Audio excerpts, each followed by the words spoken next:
All right, I'm going to get everything going here this morning. Call the meeting of the Atlantic States Marine Fisheries Commission, ISFMP Policy Board to order. Good morning, everybody. For those of you that are online, this is Spud Woodward, Governor's appointee from the state of Georgia and current chair. Before we get into our business, I've got a couple of things. One that's very important. On my right here sits Tony Kearns. And this is Tony's 20th year. We hired her when she was 3.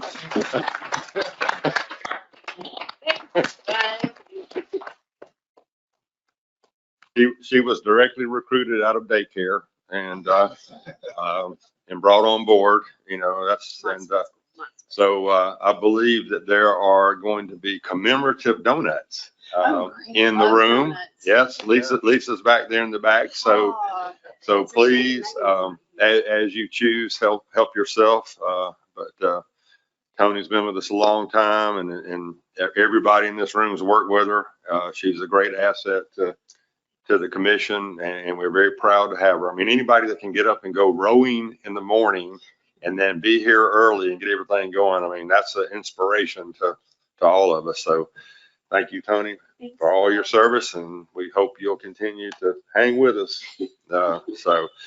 Bob's got one other thing you want to mention, just kind of a housekeeping thing about travel reimbursements. Yeah, not as important as recognizing Tony's 20 years, but any commissioners or anyone that participates in these meetings that would want to switch over to electronic deposit rather than receiving an actual paper check and having to deposit that and everything else, we can do that. We'd rather do that. We'd rather not send out checks and rather do electronic deposit. So we are going to send the ACH electronic deposit form out to all the commissioners and participants in these meetings. And if you haven't already switched over and you want to, fill out the form, get it back to us. We'll save time and money for everybody involved. And it's just a quicker and more secure way to move money around. So if you want to do that, we'll give you the opportunity to do it. And you know, you can extend the same offer to any of your staff that participates in technical committees and other things that travels for the commission, just to save time and money for everybody. So just as Spud said, a housekeeping thing that would make things more efficient. And if you'd like your reimbursement in cash, you'll have to meet Laura on a certain designated street corner in Arlington at a certain hour of the evening. But anyway, yeah, everybody avail yourself of that opportunity if you choose to. Moving along, you've got an agenda in front of you. We've got a couple of things that are under business that I just want to mention. One will be, Tony's going to talk a little bit about the spot and croaker assessment. Everybody should have gotten an update about that and the need to try to recruit some stock assessment support. So she's going to mention that. And then I'm going to call on Dan for a little bit of discussion to follow up on some things we talked about at executive committee on what appears to be a diminishing commitment to some of these important surveys that we rely on for interstate fisheries management. So I'm going to call on Dan for that. So any other additions to the agenda? Any opposition to accepting the agenda as modified? Seeing none, we'll consider the agenda accepted by unanimous consent. You also have the proceedings from our May 2023 meeting. Is there any corrections, modifications to the proceedings?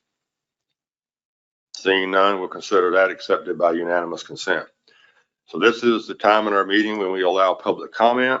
So we have 10 minutes set aside for public comment. So if there's anyone here that wishes to comment, you can step up to the public microphone. Just appreciate if you keep it to 3 minutes. Just identify yourself and who you're affiliated with. Thank you. Good morning. My name is Phil Zalzak. I'm president of the Southern Maryland Recreational Fishing Organization.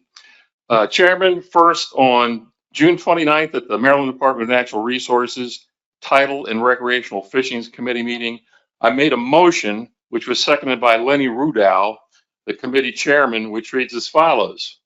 The Maryland delegation to the Atlantic States Marine Fisheries Commission Atlantic Menhaden Management Board needs to put forth a motion which states the Atlantic menhaden reduction fishery shall be limited to federal waters east of the western boundary of the exclusive economic zone, beginning at 3 nautical miles from the Atlantic coast. There were no objections and one abstention. The committee represents thousands of Maryland fishermen, both recreational and charter captains. The committee based its decision on a 20-minute presentation covering the latest science and empirical data regarding localized depletion of Atlantic menhaden in Virginia waters. Who else supports this motion? Steve Atkinson, president of the Virginia Saltwater Sports Fishing Association. Captain Bill Pappas, whose sworn testimony last December represents over a dozen Virginia Beach charter captains. Dr. Brian Watts of the College of William & Mary, who's been documenting 50 years of decline of osprey in the Chesapeake Bay to the lack of available menhaden. Michael Academia of the Center of Conservation Biology, who's sitting behind me, who has conducted the most recent osprey research by quantifying their dependency on Atlantic menhaden for their survival. That's my first point. Second point, there is no reason to ever cancel a quarterly meeting when the public has only 4 opportunities a year to express their concern about a fishery. And limiting public comment to under 30 minutes each meeting leaves the perception that public comment is something to be tolerated rather than embraced by those supposedly serving the public. Third, there is no science or logic to support the industrial harvesting of 750 million menhaden, the size of my hand, in Virginia waters. All other states have ended this destructive policy. The Atlantic Menhaden Management Board needs to end Atlantic menhaden reduction fishery in Virginia waters at its October meeting with an effective date of January 1, 2024. Oh, no, by the way, you may want to go to Facebook to something called Menhaden Little Fish Big Deal. 7 industrial reduction fishery boats were off the coast of New York and New Jersey. If there are plenty of menhaden in the Chesapeake Bay, why are they there? You can also go this morning and take a look. They can't find any menhaden in Chesapeake Bay this morning, and I suspect they're going to be going back out off of New York and New Jersey today. I thank you for your time, Mr. Chairman. Thank you, Mr. Zelczak. All right, I believe I saw another hand back there. Just come on up to the public microphone and just identify yourself, please, and your affiliation. Thank you for your audience. My name is Michael Academia, a scientist with the Center for Conservation Biology and William & Mary. This year, we have documented the highest rate of osprey nest failure ever recorded within the lower Chesapeake Bay. Only 17 of 167 nests monitored during the season produced any young. The nesting population produced only 21 young, resulting in a reproductive rate of 0.13 young per pair. This rate is below that recorded during the height of the DDT era. In order for the population to sustain itself, pairs should produce 1.15 young per active nest. The poor reproductive performance documented this year is a trend that has been observed for the past 15 years. In Mobjack Bay, productivity peaked during the 1980s and has declined to the present day. We believe that the ongoing decline in young production is driven by a localized depletion of Atlantic menhaden. Within osprey pairs, males are responsible for hunting and providing fish to broods. Between 1985 and 2021, the rate of menhaden captures by male osprey declined from 2.4 fish per 10 hours to only 0.4 fish per 10 hours, a decline of more than 80%. Although osprey do feed on other fish species within the lower Chesapeake Bay, none of these species offer comparable nutritional content. Atlantic menhaden is the keystone species that osprey depend on during the nesting season. We conducted a supplemental feeding experiment in 2021 by providing osprey broods with menhaden and demonstrated that reproductive rates could be driven back to sustainable levels. On a broad scale, recovery of reproductive rates will require the restoration of the menhaden stock. Osprey, as an ecological reference point within the lower bay, are increasingly demonstrating that our choices about harvest policy are having consequences for the broader Chesapeake Bay ecosystem. Thank you. Thank you, Mr. Academia. Thank you both for your comment. We certainly appreciate it. We distribute all the information that's provided to the commission as broadly and quickly as we can. It's very important, and all this information is certainly incorporated into our decision making as we move forward with Menhaden management. So we certainly do appreciate the comment and your efforts to bring it to us. So thank you. Any other public comment? Anything online? Nothing online? All right. We will move along. So next on the agenda is my executive committee report. I'll move through this pretty quickly. Executive committee met yesterday morning. We discussed a variety of topics after we approved the agenda and the meeting summary from our May 2023 meeting. First was a report from Laura and Bob on the Consolidated Appropriations Act, as well as CARES.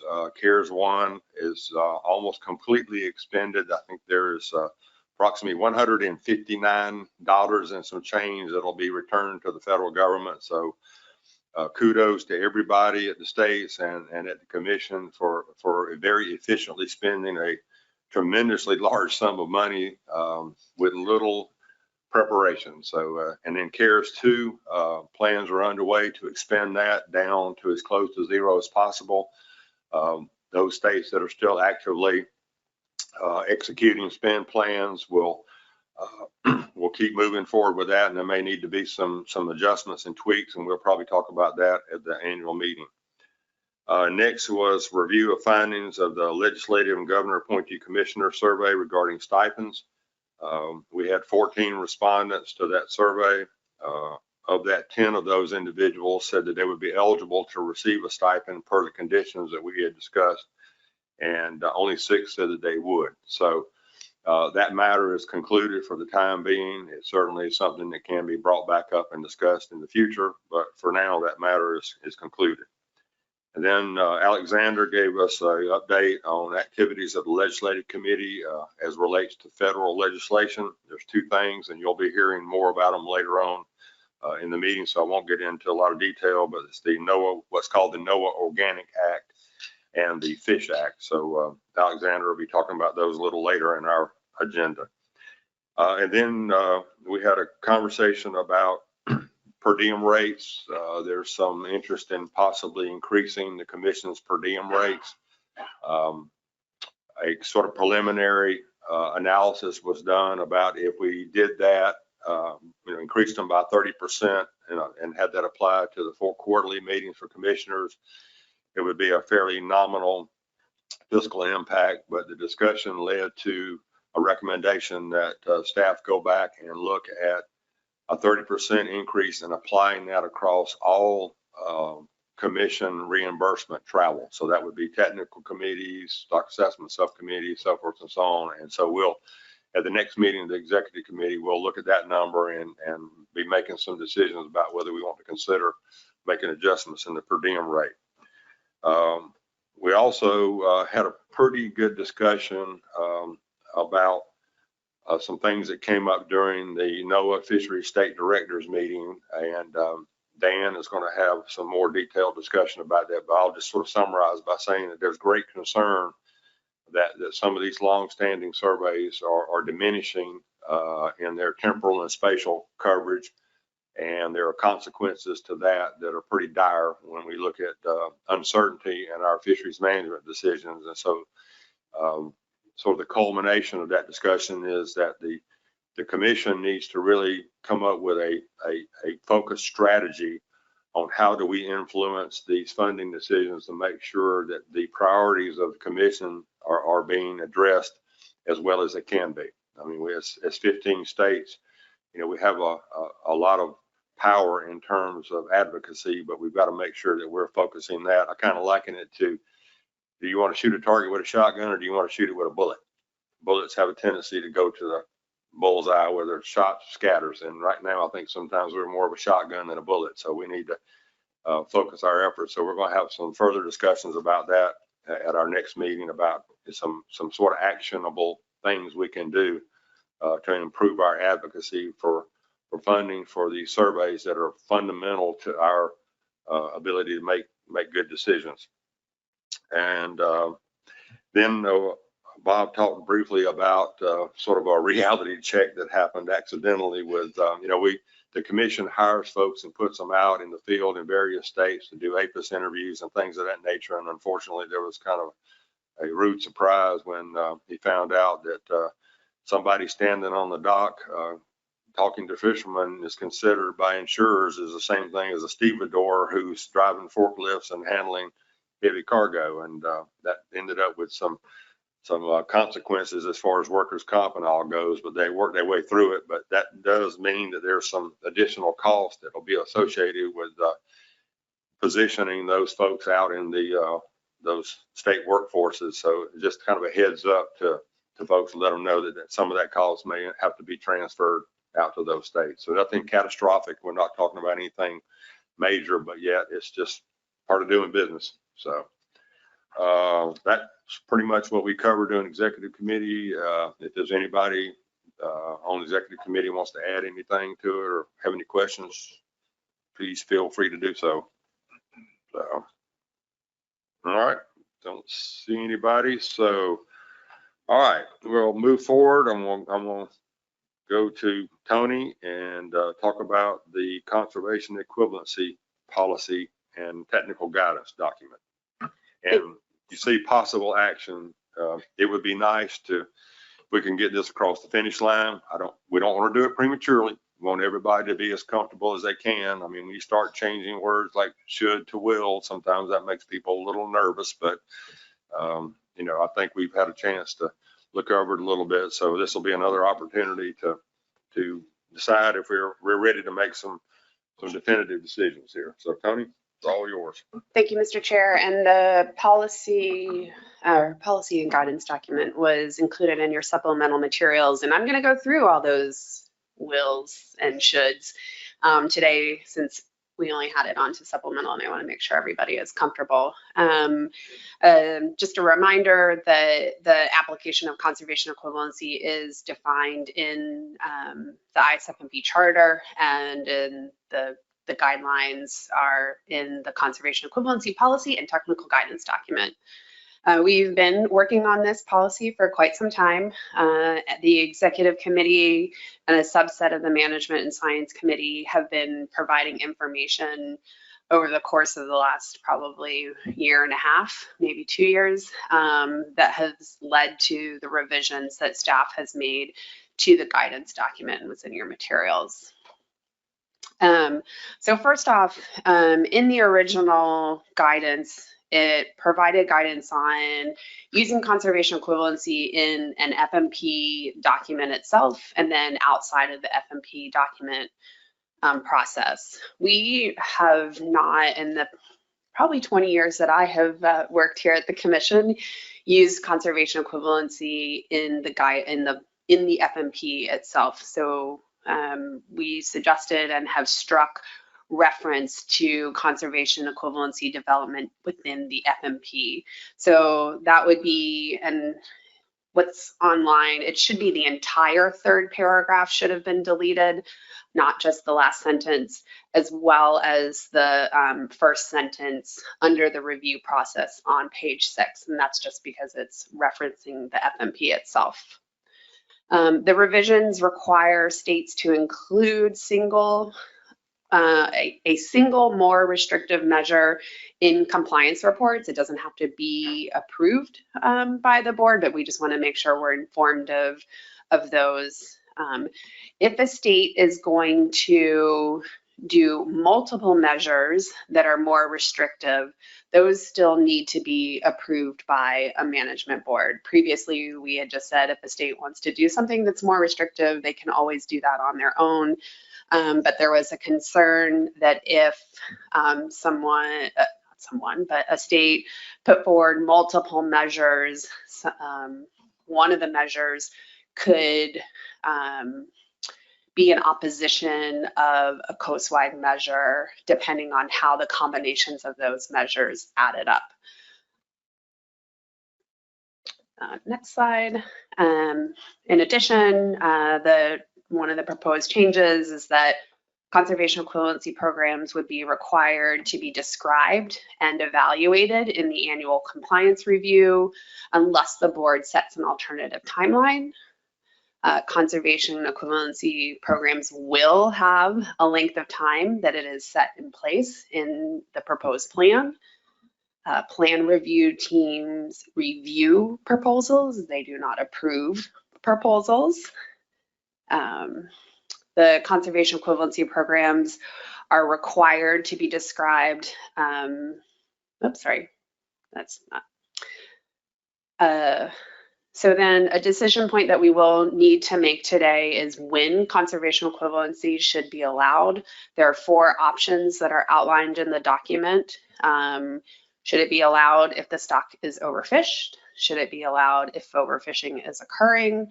Should it be allowed if it is overfished and overfishing is occurring? Or should it be left to the board's discretion?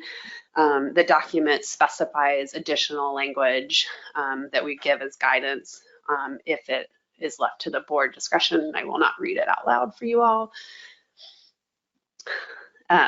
Then the next proposed changes is that measures that cannot be quantified are not permitted in conservation equivalency if their sole proposed purpose is for credit for a reduction. And there is a series of guidelines that follow this. This is something that is new to the document.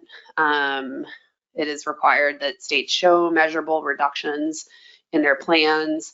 Non-measurable reductions could be used as buffers. The technical committee would determine if something is non-measurable or non-quantifiable, and it provides examples of items that we currently cannot measure. Circle hooks, no targeting zones, gaffing, outreach promoting best practices are some. If there is a target coastwide reduction needed, it cannot be achieved through a combination of some states implementing the coastwide measure and some states implementing a coastwide % reduction at the state level. The board is allowed to cap the number of options that a state can present in a proposal. We ask that states keep it to a reasonable level. In the past, we've had some states submit up to 20 options, which can make it difficult for the plan review team and the technical committee to review those in a timely fashion, depending on how complex each of the options are. There are additional the requirements that have been identified in the guidance document are requirements now. They are not things that should be included in the proposal. The document also provides recommendations for minimum data standards. These are not requirements, as we recognize that each species has different types of data that are available to them. And so it allows the technical committee to put forward standards that they know meets the needs of that species and the data that are available to them. The document requires the availability to be considered when the TC is analyzing closed seasons. The document requires that proposals will include timeframes for the length of the proposal, and it requires that the proposal is reviewed annually.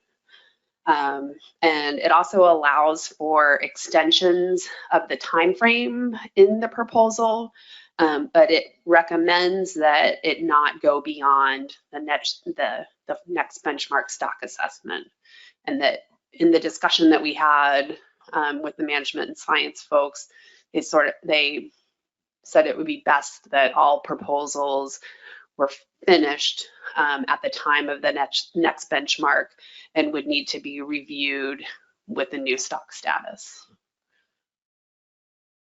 And then it also identifies steps in the process.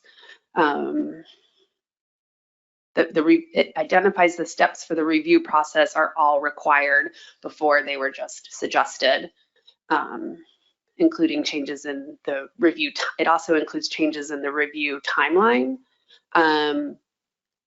One is that proposals cannot be submitted less than 3 weeks before the board meets. And then there is a question for the policy board in terms of when submissions are allowed.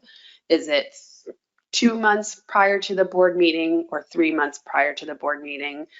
We put forward these new requirements, in particular in the proposals, which has a lot of information that the state has to provide to the TC.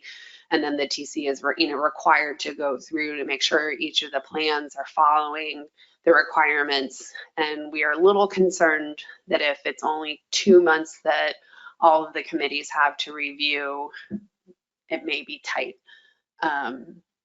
So we're trying to figure out if it's best to do 2 months prior to or 3 months prior to. 3 months is typically the time frame between meetings. Sorry. So then lastly, we'll be looking possibly for consideration of approval of the document as we modify it today.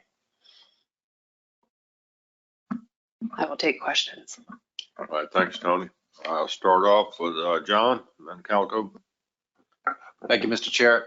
Tony, I just have a question about one of the points you made late in your discussion.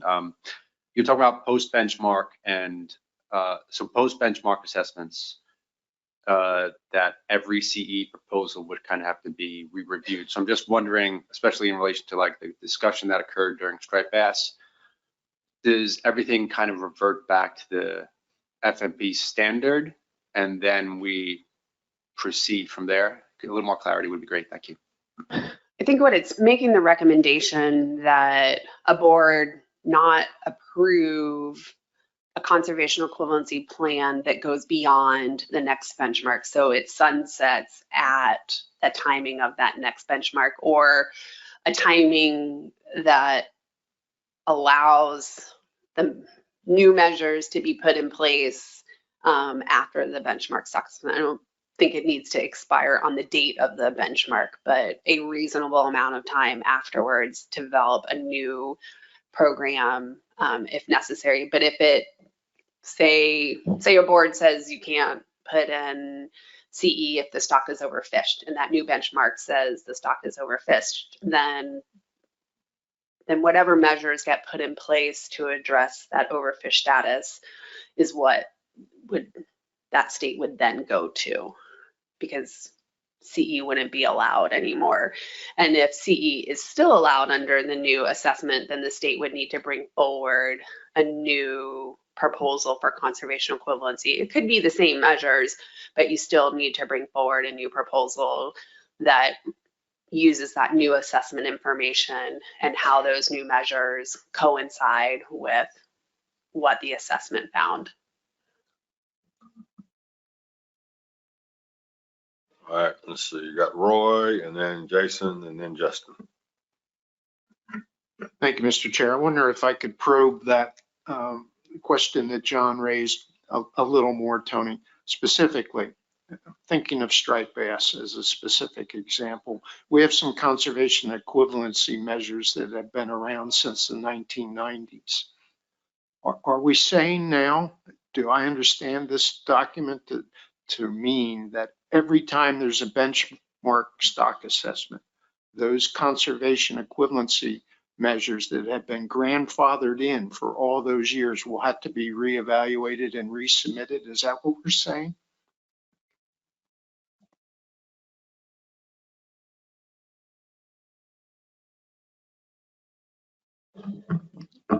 Roy, I would say that is the board's discretion to determine, but this policy would suggest yes. If the board is going to provide some grandfathers, then that is the prerogative of that board to do so. And I think it just needs to provide rationale for why it's deviating from the policy.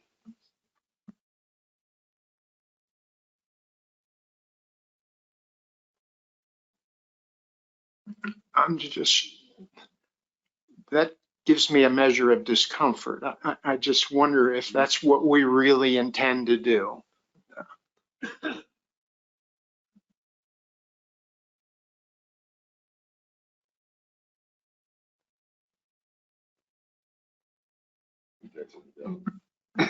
Well, right, I think that's the whole point of this discussion is how much, or even backing up, the last time this policy board discussed this, it's this trying to find the sweet spot of flexibility versus accountability. And apparently it's really hard to do. You know, it's check, you know, it seems reasonable to check in on conservation equivalency proposals at some interval and make sure they're working and achieving what they're supposed to do. But, you know, I take your point. Some of these have been in place for a long time. And on the commercial, you know, striped bass commercial quotas, for example, linked to size limits, those are more mechanical and, you know, direct calculations. They seem to work well. But, you know, some of the recreational ones, kind of the impact and effectiveness of those changes over time as fishing patterns change and availability of fish change and that sort of thing. So, you know, I think that's the question here is how prescriptive do you want this policy to be versus how much flexibility do you want to provide to individual boards? And it's a hard thing to put on paper, you know, but, you know, I think that's what this conversation is all about. I would agree with you, Bob, if I may. I think the board needs some flexibility in this regard. I don't think it should be overly prescriptive, or we're going to be reinventing the wheel a lot, particularly with a species like striped bass where CE has been in place for so long. And Roy, like I said, it's the board's discretion to deviate, and they would just need to identify where they're deviating and the rationale for that. So you could still have those plans, and the board just needs to identify those. Yeah, I think this is sort of the paradox we always deal with, and that's like the concept of nimbleness. It's like, well, it's like flexible stability. It's like, you know, do those two things exist in the same universe? You know, and I think that's what we always struggle with is we want to preserve the spirit of conservation equivalency, but how do we do that and ensure that we as the decision makers and the public we serve has confidence that it's not being used as an escape from doing the difficult things? And I think that's what we're trying to achieve with this. And you know, it's not easy to get there. And I think it's not unlike de minimis. I mean, we sort of found our way through the maze of de minimis to a place that we thought we could live with. And the question for this is, can we do the same? So I'm gonna go to you, Jason, and then Justin. I was still pondering flexible stability. That's awesome. So Tony, thank you, Mr. Chair. One of our decision points is, you know, not allowing CE under certain stock status conditions. And so what I was wondering with respect to that is, like, I think it makes sense in like certain instances where you have kind of standard coastwide measures. I wonder, how does this apply to something like summer flounder, where that CE is the management process? Maybe you've thought about how that interacts here already. Thanks, Jay. I really wish in summer flounder, scup, black sea bass, and bluefish we called that something different than conservation equivalency. In all aspects of how I think about what we do in summer flounder, scup, and black sea bass is it's an aspect of the FMP that is a specific directive. It is not conservation equivalency as pertained in this guidance document. It is how we set the rec measures, and it happens to be called conservation equivalency, unfortunately. So I don't see that at all following this plan.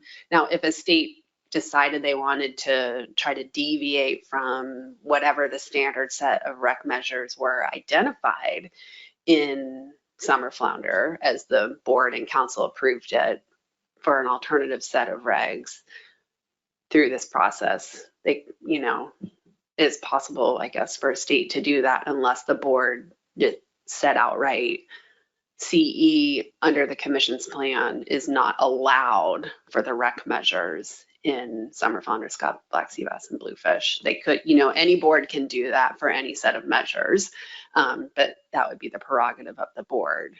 You can identify measures that are not allowed to be used for CE if a board wants. But in that process, this is not what we do there. Gotcha. So, okay, I appreciate that. And it's kind of like how it's what we do there. It's not like there's some other option that we're deviating from. So that makes sense to me. Thank you. All right, Justin, and then I'm gonna go to Adam online. Thank you, Mr. Chair. So to Roy's concern, it seems reasonable to me to expect that anytime we get a new stock assessment and we're undertaking a management action and considering revising FMP standards, that we should take a holistic look at whatever CE programs are in place. But I don't think, what that would contemplate is, particularly given the advice that the board could always decide not to put some CE programs up for reconsideration. Doesn't seem too much different than what we're doing now. Like I'm thinking about Amendment 7 for striped bass, where we sort of grandfathered in the Delaware Bay and the Hudson River CE programs and said, even though we're not going to allow CE when the stock is overfished, but those CE programs are okay. So it seems like any board would have the discretion to sort of take certain CE programs and say, these are not up for reconsideration.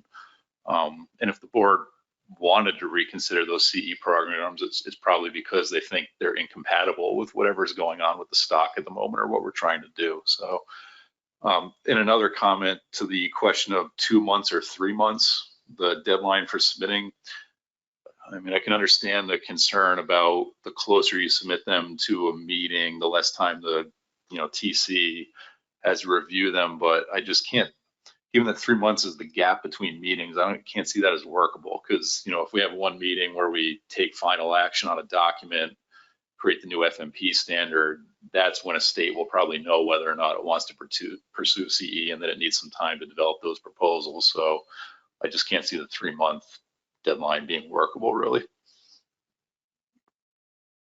All right, Adam, I'm gonna go to you. Great, thank you very much this morning. Appreciate the last comments that specify that what we're doing for summer flounder, scup, black sea bass, and bluefish is in traditional CE as described in this document. I would support some addition somewhere, a footnote or something that clearly sets that out moving forward so people don't have to go back and dig through audio from these meeting materials to find out that it had been stated on this date that summer flounder, scup, black sea bass, bluefish process doesn't in fact apply. With regards to the time frames here, was there any discussion about how these time frames for submission of proposals could be altered or have some flexibility where evaluation of them is done outside of our TC process? I understand that we just established that the rec measures for a number of our rec species aren't part of CE, but when I see work that the Science Center is doing on developing the decision support tool, a lot of people around the table haven't seen it yet, but there is work ongoing for summer flounder, scup, black sea bass, for basically evaluating size, season, and back limits. I could see tools like that coming about for other species as well. And so when those evaluations are outside of our state biologists to be able to evaluate, outside of our TCs or perhaps even ASMFC staff to evaluate, what do we do when those evaluations are dependent on some third party to do that data analysis for us? So to your first question, Adam, I'm not 100% sure if you were asking this, but we do have language in the document that allows states to ask for a submission less than 2 months. And then it's the discretion of the chair of whether or not we can get to that proposal in time for the next board meeting. Sometimes proposals are not very complicated and the TC can review them and all the other committees can review them quickly. And so we can make that work. For review that relies on an outside source for that review, I still believe the way the document reads, and it's to the discretion of the board, that those outside sources would need to be presenting that information to the species technical committee to make sure that it fits within the framework of that species FMP. So it's not to say that we can't utilize those outside resources, but it's still our species committees that are providing feedback to the management board.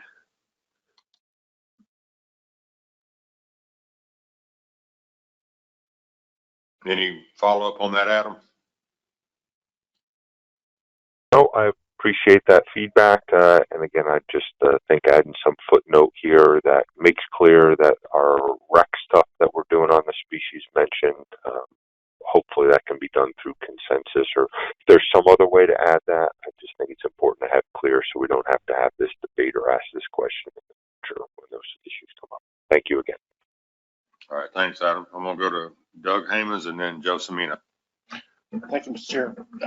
Similar to my issues with de minimis over the last couple of years, I think conservation equivalency should be part of every management plan's options, regardless of fishery status. However, I think that the status of the fishery in an assessment, whether it's overfished, overfishing, should be the trigger to review conservation equivalency. It seems reasonable that if a stock all of a sudden pops overfished, well, what are the causes for that? And could a state's conservation equivalency be lending itself towards that? But I think that we shouldn't limit a board's ability to offer conservation equivalency. If we do, then something like bluefish, I'll be forced into something that's very unpalatable to the state of Georgia, which is sector separation. And so I think that needs to remain on the table regardless of status. All right, thank you. All right, Joe, and then I'll go to Mike Ruscio. Thanks, Mr. Chair. Yeah, I think I'll keep my comments to this part of it. And in general, I agree with Doug that this should be board discretion.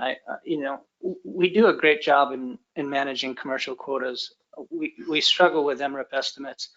And so for a lot of our species, we'll see overfishing based on those MRIP estimates. And sometimes it could just be a rather anomalous spike near the terminal year that puts us in an overfishing status. Overfished is a bigger concern. And I would be more comfortable if we had to lean towards option one. Not everyone here, in fact, a lot of people don't sit on the Coastal Pelagics board, but I'll rehash briefly what John Carmichael explained happened with the Spanish mackerel stock. And that is, it's only been getting updates for some time now, and they haven't been able to tweak something like natural mortality, even though a lot has changed with how we deal with natural mortality since 2011. So there, if you have an M estimate that's inaccurate, it really impacts the productivity of the stock. And by simply getting a more accurate estimate, you can take a stock out of overfished status, right?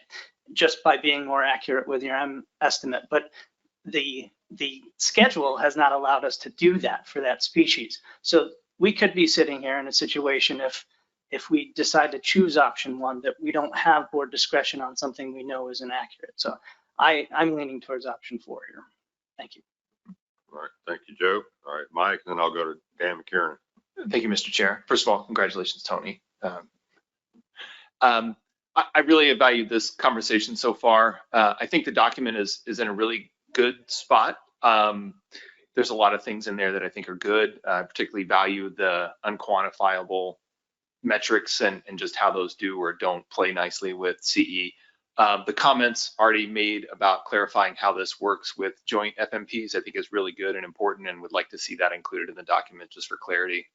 On this discussion about decision points relative to stock status, we've had a lot of conversations around this. I think getting clarity on joint managed FMPs helps considerably.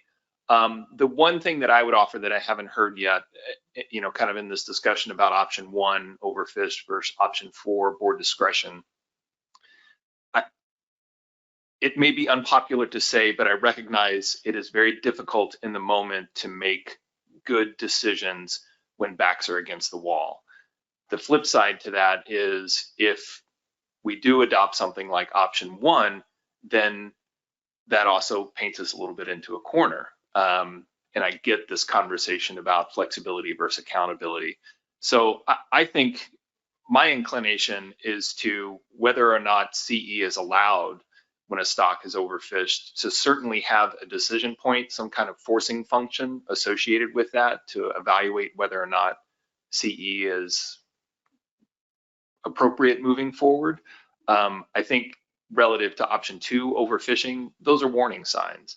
And one of the things, and I think this was part of what Joe was commenting on, we see a lot of oscillation in where F is in any given year. And I think if we went so far as to say you can't use CE when you get an overfishing determination, I would be concerned about how often that signal might change and whether or not it is in fact a true signal or we're chasing noise, and then what that would do to the management system. But even there again, I think that's a warning shot. When something is subject to overfishing, we should be paying attention and evaluating whether or not CE is still efficacious in terms of what our management objectives are.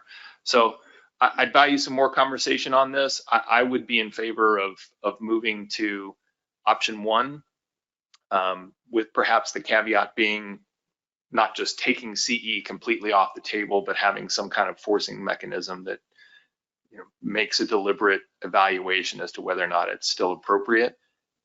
You could argue that maybe that's the same thing as board discretion, but I think in my mind, at least, it's a little bit different. And if that's not clear, it's because I haven't explained it well. But thanks. Thanks, Mike. I'm gonna go to Dan, and then to Dennis, and then Doug Grout, and then Erica. You are on the list. But I'm gonna hold. Okay. All right. Well, Dennis, I'll go to you, and then it'll be Doug Grout. Thank you, Mr. Chair. I'm going to like to address the part about grandfathering in previous CE measures. While we're talking, I Googled up, the definition of grandfathering, and the definition is it's a clause creating an exemption based on circumstances previously existing. We have to consider that the conditions on which that ACE might have been allowed many years ago may not exist. And I don't think that asking anyone that has one of these old grandfather clauses to provide justification after an assessment of why that CE should exist. If it was good then and it's good now, then I'm sure the board would believe it. But another example they gave about grandfathering was how in the 1800s we disenfranchised black voters by grandfathering in white people who couldn't read or write, but making it a requirement for black people to be able to do so. So just basically, not basically, but I think that having someone required to reapply for a conservation equivalency, if nothing else, it makes them show compliance with our latest regulations or guidelines that we're proposing here. So if it's good then and it's good now, we'll be okay. But I don't think that we should just say because you had it a long time ago, you should have it now. They gave another example of, having a subscription to a magazine from 20 years ago and still be paying the same price today because you were grandfathered in. Things change and we have to change with it. And that's what we're doing with this conservation document that some of us have worked quite a number of years on, seeing this done to tighten up, the conservation equivalency program. Thanks. Thank you, Dennis. All right, Doug Grout, and then I'll go to you. Well, I'll go to Erica after Doug.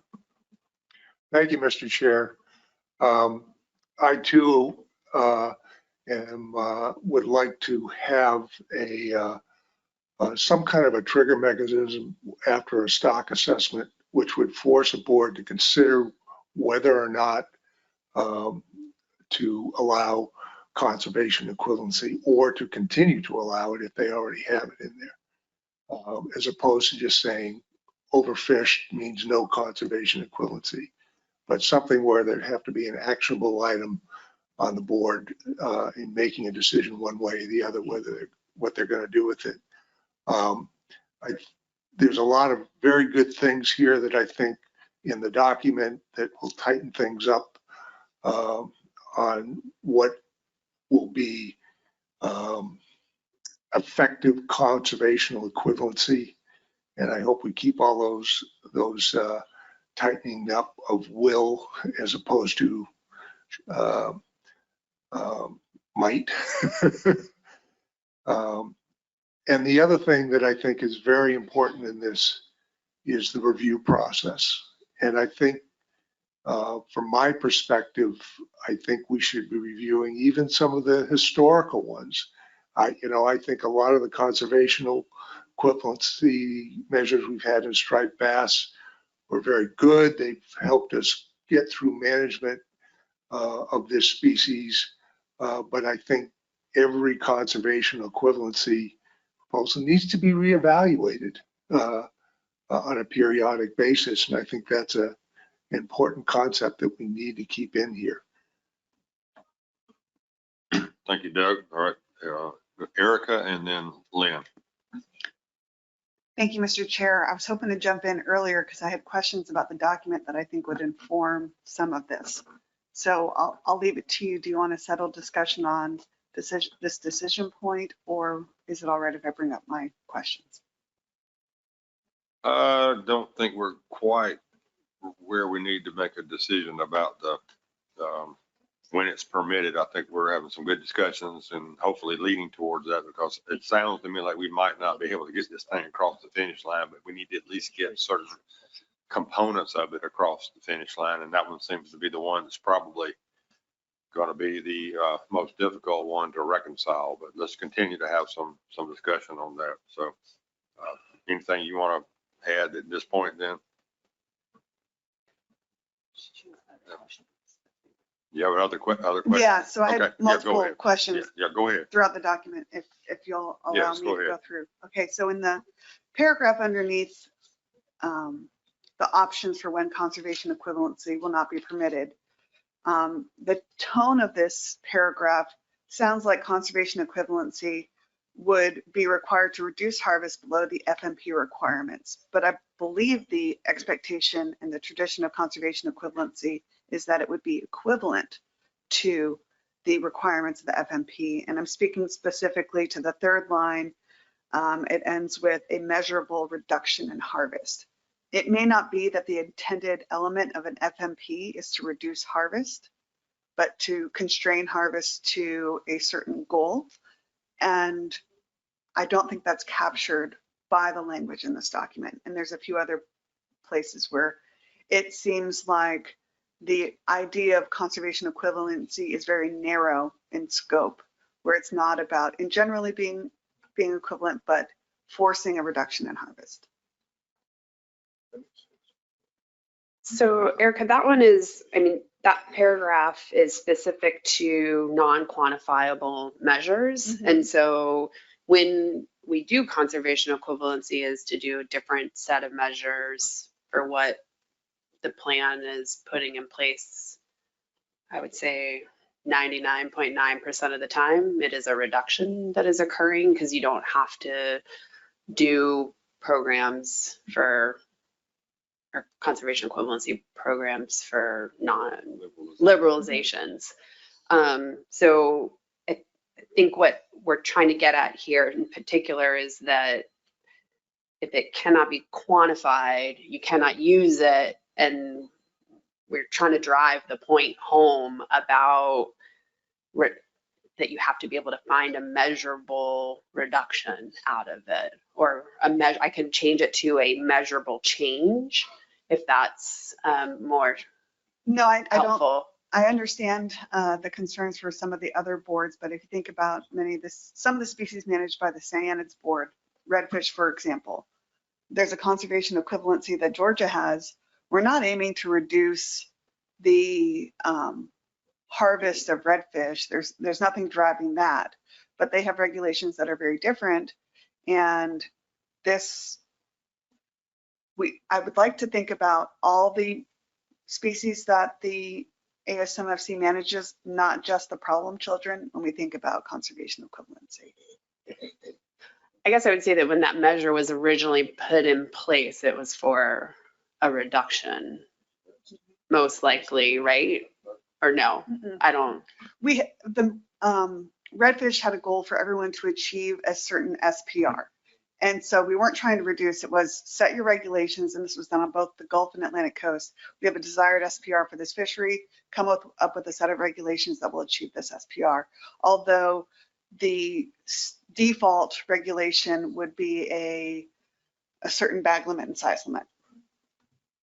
Does measurable change work? But that state might not need a change. So Georgia might be, or Florida might be implementing or having regulations that hold their state at status quo because their harvest is currently at an acceptable level to meet the coastwide goals.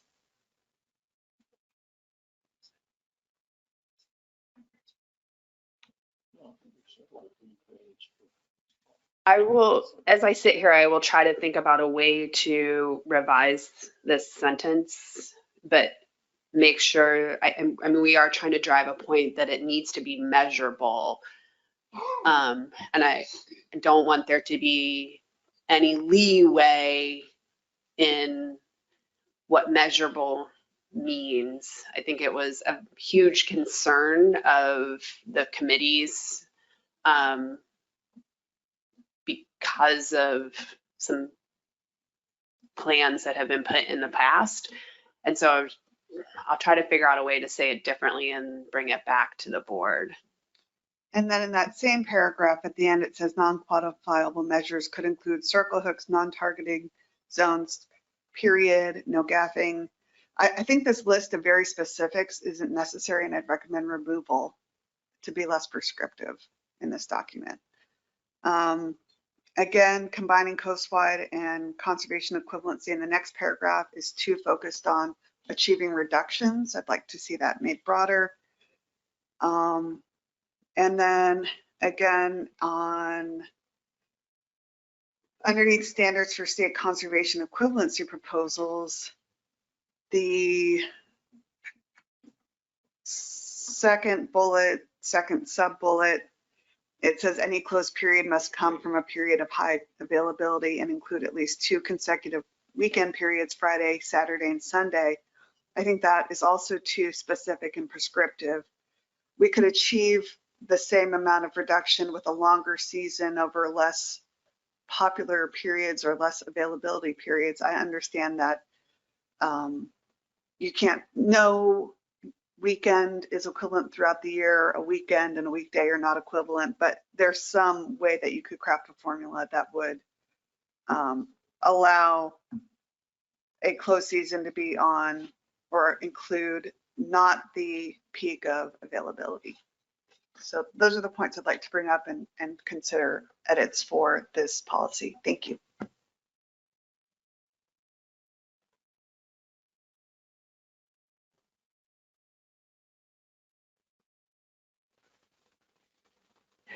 So I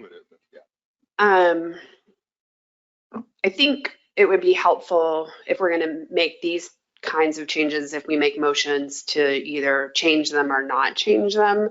In particular, the evaluation group for the second half of that sentence, the 2-week periods, was super important to the committees because anything less than 2 weeks, they felt recoupment would be make the closure not mean anything. And so that's why they put that information in there. So if you're looking for something more than less than 2 weeks and not including that specific language to make that change, I think it'd be good to have a motion. Yeah, thank you, Tony. So I'll need some time to craft a motion and think about it, but it wasn't the concern about 2 weeks. It was saying, it must include at least 2 weeks. I think that's saying something different than what I heard you just verbalize, or at least I'm interpreting it differently. And Mr. Chair, I've gone through several points that I think are, kind of all over the board, but are important to Florida in regards to the conservation equivalency. So I'll defer to you whether you'd like me to handle these with motions now or let the conversation about the item on the board continue. Yeah, why don't you work on articulating these in motions? I think that'll help everybody else understand what the intent is, and then we'll move along and we can circle back on that. So go to you, Lynn, and then Shannon. Thank you, Mr. Chair. So I appreciate Erica's point about the document, maybe being inspired by the problem children. But I think I like the document. I think to Erica's point on this proposed change on the slide, board discretion is going to be important. I think that the backstops that are presented in the document in these other places, what kind of data can be used, is it measurable, sort of these specifics really sort of solve some of these other concerns, that were brought up about having people's backs against the wall and not making great decisions in the heat of the moment. I think having those backstops in the document helps. And to Erica's point, if there is board discretion, then that may provide, some flexibility if some of those particulars are really inappropriate for a particular species at a particular time.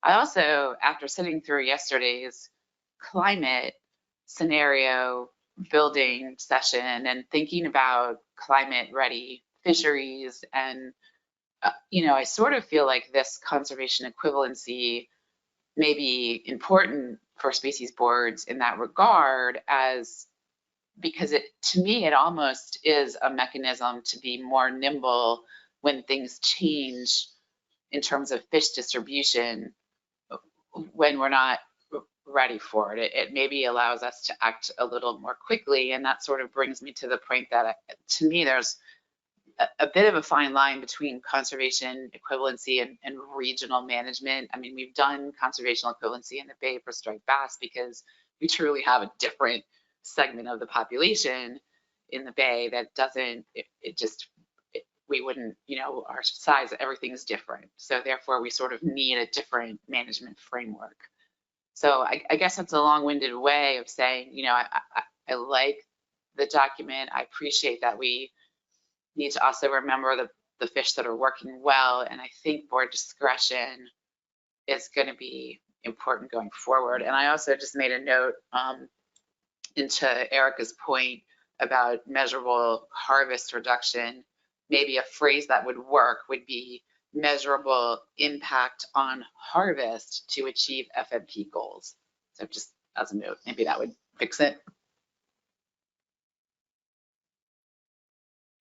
Thank you, Lynn. All right, Shannon, then I'll go to John Clark. Thank you, Mr. Chair. I'm going to stick to, I think, the decision points that we've got before us today. I kind of was struck by Mike's comments and Doug's following Mike's. I think that some combination of option 1 and 4 is where I'm going to feel most comfortable. I do think it's really important for us to have some level of transparency in our decision making. And I think providing some sort of backstop that says, at the point when the stock is overfished, the board is going to consider why that stock is overfished, and whether or not CE should be allowed. And I think that sort of gets to the point that Joe was making previous to those comments, where if it's something that we're recognizing is an issue either in the data or in the terminal year or something like that, I think that it's incredibly important for us to state that on the record before moving forward with conservation and equivalency. I find that option 4 kind of doesn't provide a backstop in at least keeping us accountable and making sure that we're being transparent in our decision makings. I know that sometimes, obviously in a board meeting, we get there eventually, I think, with the conversations, but this makes a spot where we have to have that conversation. And when a stock is overfished, I think it's really important for us to have that conversation.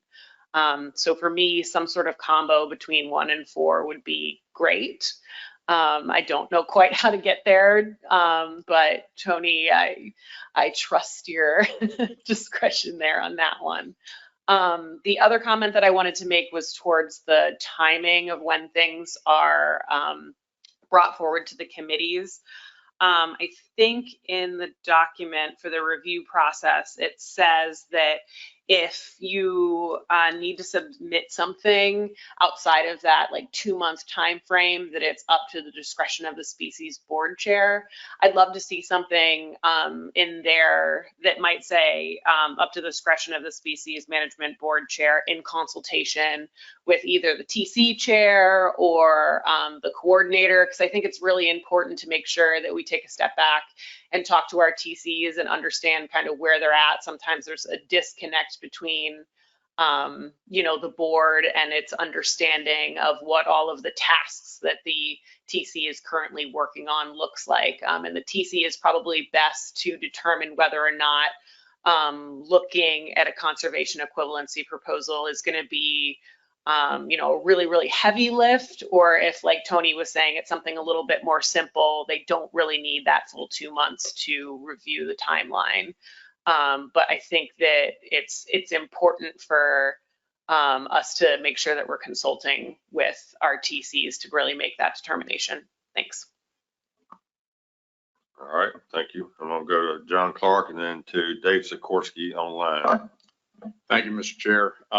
I didn't think we'd be ready to finalize this today, and hearing the discussion, I'd really like to see whatever changes we make today before we consider finalizing. But if we are going to dispose of this decision point and you'd like to have a motion up there, I would move to accept option 4. I still think that board discretion is something we're going to need for CE regardless of the species or situation. So if we need something like that just to discuss whether we're going to move on from this decision point or whether we're coming back next time to continue discussing this decision point, I'd be glad to make that, but I'll just leave it at that for now. Okay, let me work through these other 2 names we got on here, and then maybe we may be ready for that. So Dave, we got you online. Can you hear us? Yes, sir. Can you hear me? Yeah, go ahead. Thank you, Mr. Chairman. Members, I wish I was still in the room, but couldn't do that. So I'm generally in support of option 1 and option 4. I think Lynn and Shanna's comments were spot on. One that stands out in Lynn's comments was having backs against the wall. Coming from Maryland, I think we've had a couple tough conservation equivalency challenges recently, and I think the public has reflected that or has responded in certain ways, positive or negative. Those were backs against the wall situations, and I think they were both backs against the wall ecologically, or what's going on with the status of the stock, but also politically, where folks are grasping at different chunks of the fishery and trying to hold the line and not participate in conservation, in striped bass. And that's just the nature of the beast. And that's why the stock of the fishery matters. The status of the stock absolutely matters. Overfishing is a concern, but if we're going to have a blanket policy, we need to recognize how different these fisheries are and the data sources and such. And I know that's been discussed this morning. But ultimately, there's no question that conservation equivalency is an important tool. And I guess I have a question. The, for example, items that were mentioned previously, no targeting, circle hook, scaffing, those are the non-quantifiable things that frankly have given me some heartburn in the way we've been given credit for them in Maryland, not knowing that we're saving fish in this time of conservation. But I think those being listed somewhere, whether it's within the species-specific plans or as a blanket statement, are a good thing, because they can provide that history that, hey, these are the things that have been a bit of a red flag, whether from a science perspective or even from a political perspective, whether or not they meet the goals that we have in our management plans. And so I think that can allow us to find that flexibility and stability if we have these types of 4 examples clearly spelled out, so we don't lose them to history. There's a lot of good stuff that's been done in the past with CE. There's some stuff we want to avoid. And so that, again, goes back to where I have confidence in board discretion, as long as we have the boundaries that are based on the biology of the stock. So I guess I have a question, just to make it clear, about where those 4 examples may live. If they don't already, I'm not 100% certain if they kind of live in perpetuity in the management plan.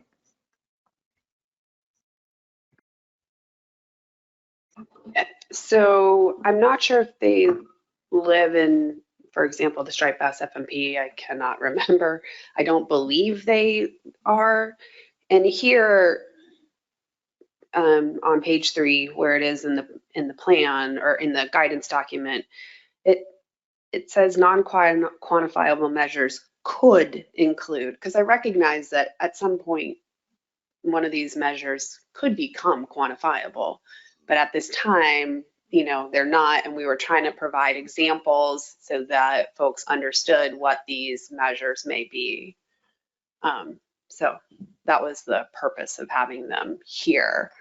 If a board decides they want to identify constraints within their plans, they can do that. Striped bass has constraints within their plan about what you can and cannot do and how you can do it for conservation equivalency. And that is, allowed within an FMP. Thank you. I'll follow up offline. I have some different ideas. I don't want to clog up the conversation here, but I really appreciate that. Thank you. Thanks, Dave. All right, I'm gonna go to Dan McKiernan and then Mel and then Doug Heyman. I've heard a couple of speakers favor a combination of 1 and 4. I'm wondering if it would be viable to craft a motion with 1 and 4, but the board discretion would have to be like a supermajority. So thinking about Doug Heyman's comment about his conservation equivalency, if we didn't get it, he'd have to go to sector separation. I'm guessing that majority of the board would want to give him that relief. And given the number of really close striped bass votes we often have, I'm wondering if it would make sense to have a stronger majority on the board discretion, such as option 1, if the stock is overfished, it wouldn't be allowed unless the board approved it by a 3/4 majority, something like that. Yeah, I think when we get to the point of a motion, which I want to move to pretty quickly here after these next couple of speakers, that's when we can maybe fine tune this content of 4 to reflect what the will of the board is in terms of sort of blending 1 and 4. So Mel, and then I'll go to Doug. Thanks, Mr. Chair. Yeah, I really like the path that Mike sort of started us on and then followed up with the blending of 1 and 4. I agree with that. I think if you consider that what we're talking about is a tool, and I appreciate Lynn's comments related to having that tool in our toolbox as we approach potentially more uncertainty and what things may be going on in fisheries in the future. So I wouldn't want to be too restrictive now and throw the tool out of the toolbox or over prescribe the tool at this point. So, and I'm thinking we're at a point where we need to do a good bit more tweaking with this before we would have something for approval. But I kind of like that approach of the 1 and 4 blending, appropriately worded.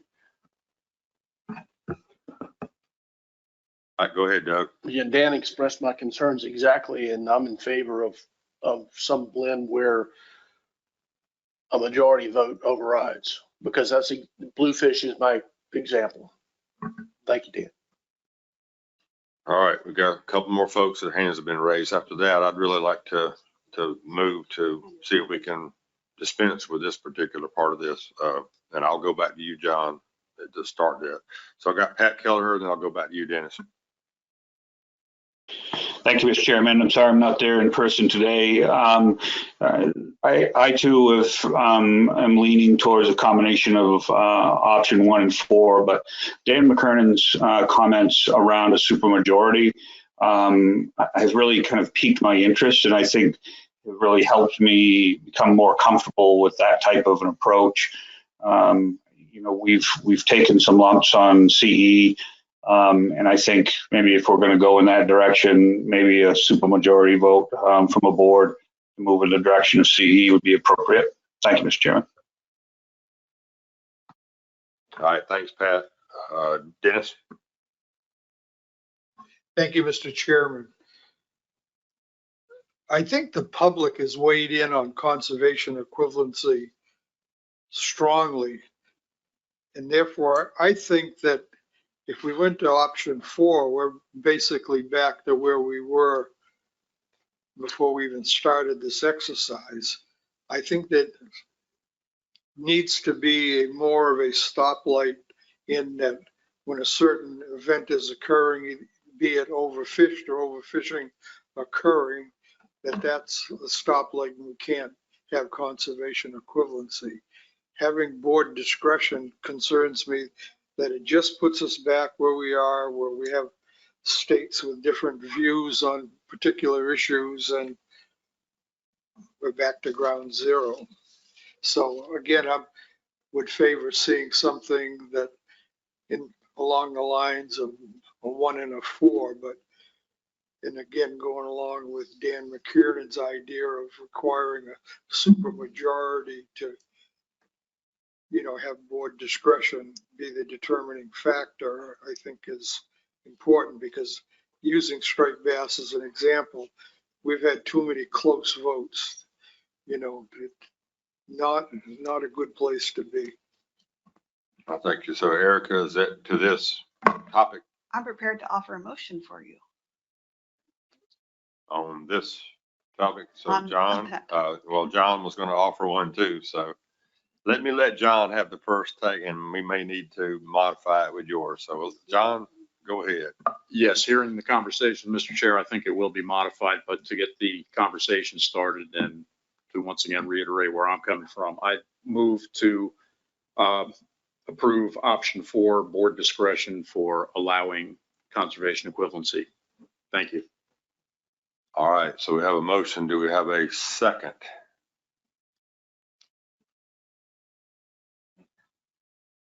Okay, so is that a second, Erica? So, all right, so we have a motion and a second now. Okay, so now we have a motion that belongs to the policy board for discussion.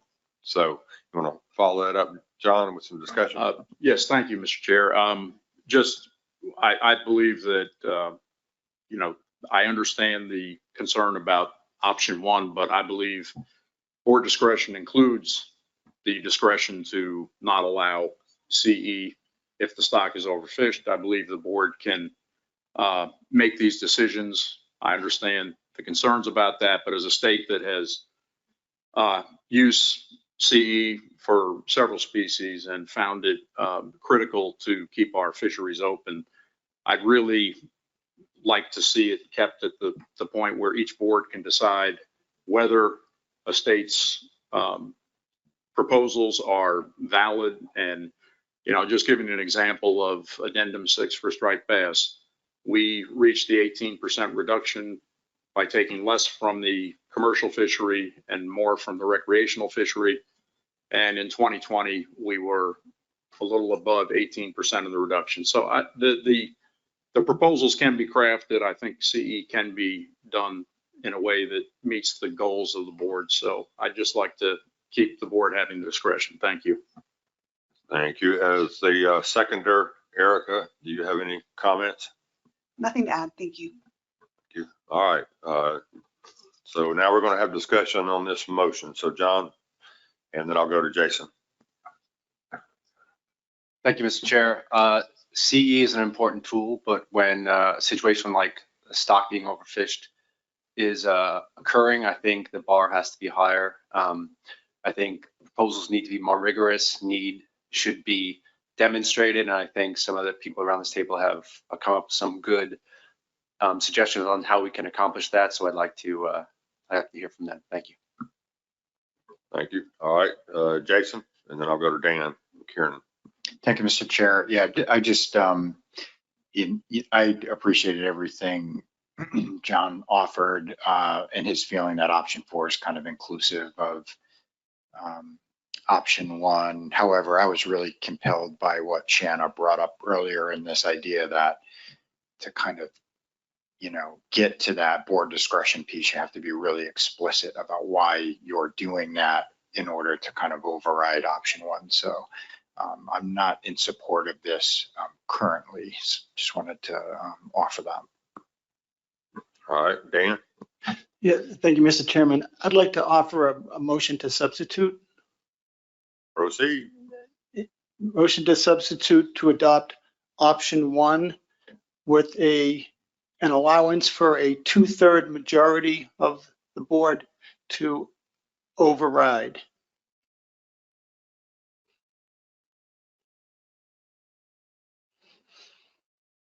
Oh, just now, before we ask for a second, that would be to override the prohibition. So it'd be a 2/3 majority vote to override CE. Exactly. Under that condition. Yes. Okay. All right. Have a second, Sheree? All right, we have a second. All right, so now let's have some discussion on the substitute motion.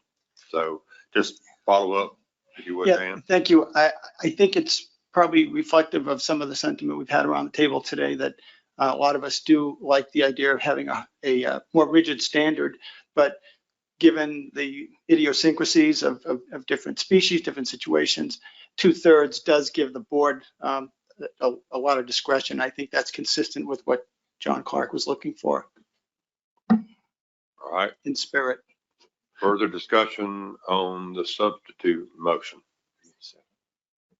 We did. I got a second from Sheree. Sure. Yeah. All right. Sheree, would you like to make some comments?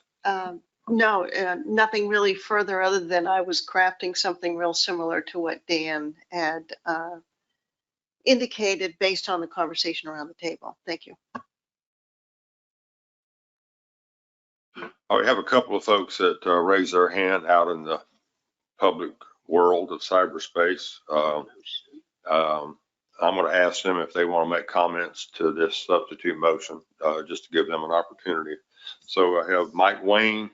Mike, do you wish to comment on this motion before the policy board?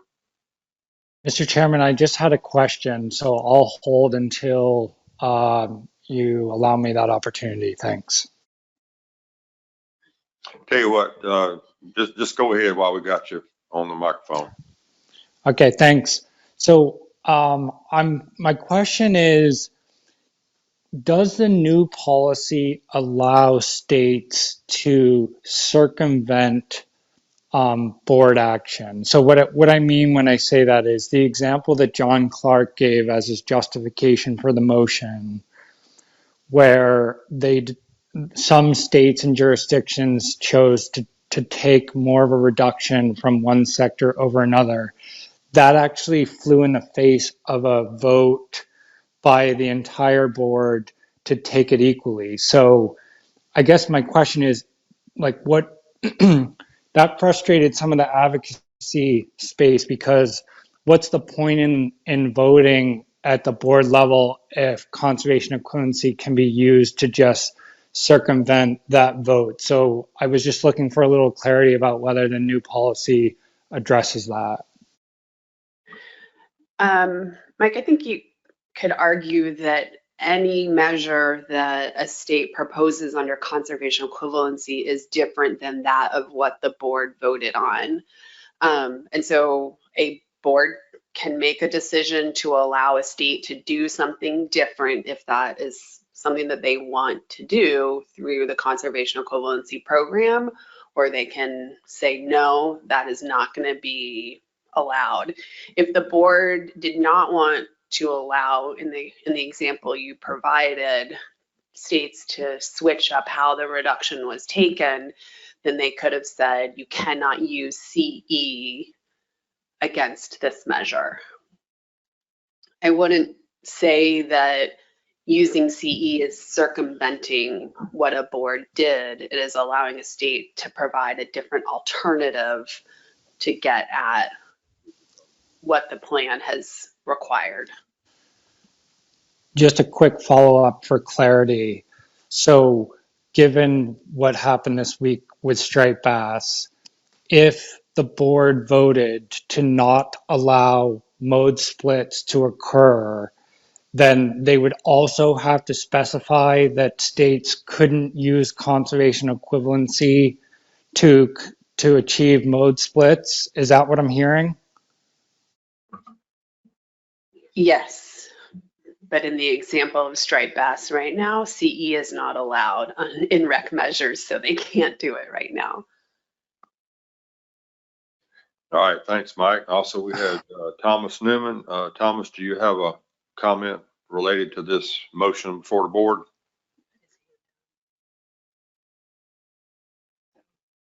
I think your hand might have gone down. Okay, we'll move forward. If it comes back up, I'll give you a chance. So we have a substitute motion before the board. Is there any more discussion before I give us an opportunity to? Roy? Mr. Chairman, I appreciate the opportunity to comment twice on this matter.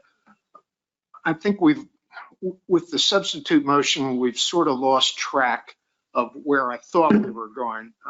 Comments from Mike and Shana with a combination of 1 and 4, because if I had my druthers, I would have said if a stock is overfished, that will trigger a board review of conservation equivalency measures to determine if those measures shall continue as long as the stock is overfished. I think that sort of encompasses what they were getting at, that there would be a specific time when board discretion would be allowed or would be triggered, and that would be when the stock is considered overfished. I don't know how to get back to that now.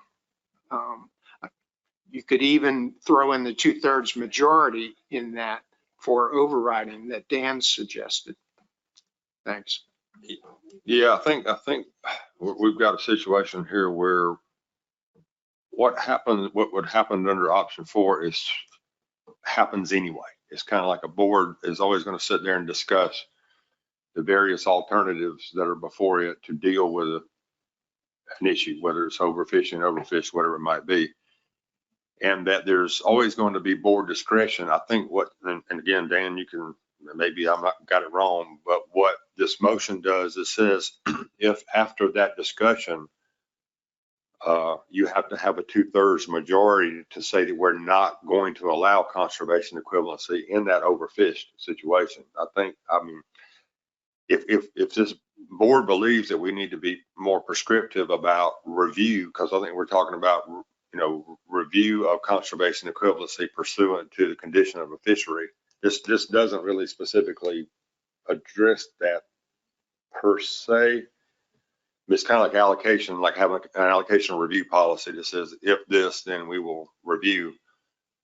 If you have a change in the status of a stock as a result of a stock assessment, then the board is going to always review management of that stock in its deliberations. And I would assume that if a reduction is necessary, a reduction in fishing mortality, whatever, you almost have to review conservation equivalency to determine whether or not the state's still, capable of meeting those requirements. So I think that's what we're kind of struggling with is we've got a policy that talks about using conservation equivalency, how you use it, that kind of thing.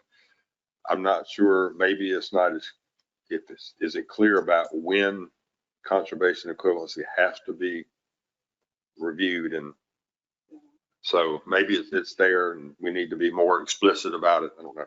So under the motion that is up for substitute, as soon as the stock is overfished, conservation equivalency would not, it's off the board for all species, any species FMP, unless the board by 2/3 majority vote puts it back on the table. That is what this motion would do. Okay, John, go ahead.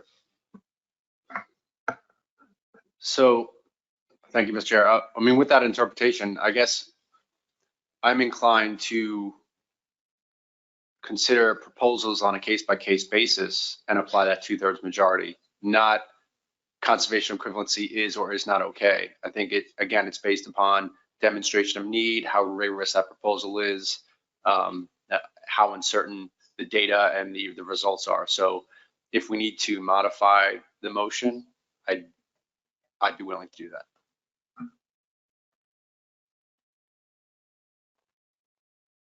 Yeah, I think we're kind of getting tangled up here and what our intent is. I think we're trying to find something that is specific yet general. And I think that's always a challenge when you're trying to make decisions is, Dan, go ahead. Yeah, when I made the motion, I was kind of thinking about future actions. I wasn't necessarily thinking it through, like as soon as the stock status was changed, all of a sudden things were going to be wiped out. I'm thinking kind of like back to the last addendum, the last striped bass addendum for the amendment, when we all put, a vote was taken, and then at least one state went for conservation equivalency to try to alleviate the pain of that particular action. I was thinking in that road. I wasn't really cognizant of that this would require a wipeout of existing management measures. But Dan, I wasn't trying to say it wiped out existing management measures. I was trying to say that you can no longer move forward with conservation equivalency plans. The document does recommend, because it does say should, evaluate all conservation equivalency programs after a benchmark. And it also recommends that the board not approve conservation equivalency programs beyond a benchmark. It does not require. Okay, so we got several hands up now. So I got Pat Gear, and then I'll go to Lynn, and then you, Justin. Just a thought. What if we reverse this and we said adopt option 4 unless the stock is overfished and we need a 2/3 majority override?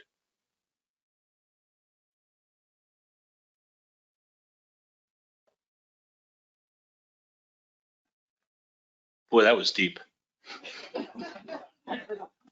It's been a long week, and we're getting into abstract thinking here, and that's always a challenge, you know, when your brain's already been a little tasked here. The thought is it would be discretionary if the stock wasn't overfished, but if it was overfished, you would need a 2/3 majority to approve CE. So the default would be it's up to the board's discretion. Yeah, I think we kind of got glass half full, glass half empty, but there's the same amount of water in the glass kind of thing going here, and it's like it's kind of the way Tony defined this option would do away with CE for all. Well, as I understand it, what it would do is it would say unless you had a 2/3 vote going forward. So if you had an existing CE in place and that CE was still compatible with future management, it would not abolish that pre-existing CE. What it would say is going forward, if a new CE proposal was brought before, you would have to have a 2/3 majority vote of that board to proceed with the new CE. Now, I could have this wrong, but that's the way is that? I was not interpreting this that way. I was interpreting this as if the board, right, the board is saying we do not want to allow conservation equivalency plans if the stock is it overfished or overfishing? Can't remember anymore. If the stock is overfished. If the board wants to allow conservation equivalency plans, for that FMP, then they need a 2/3 majority vote when you approve the stock assessment or whenever it may be to say, no, we are going to actually allow CE. I don't think it is, I don't interpret this as a plan by plan basis. I see it as for this FMP, you're going to allow CE even though the stock is overfished. And you make that statement when you have the stock assessment come to you. And then you can continue moving forward following your guidelines. That's how I interpreted this, because I think you need a definitive guidance for all of the states to know whether or not they can bring forward proposals or not.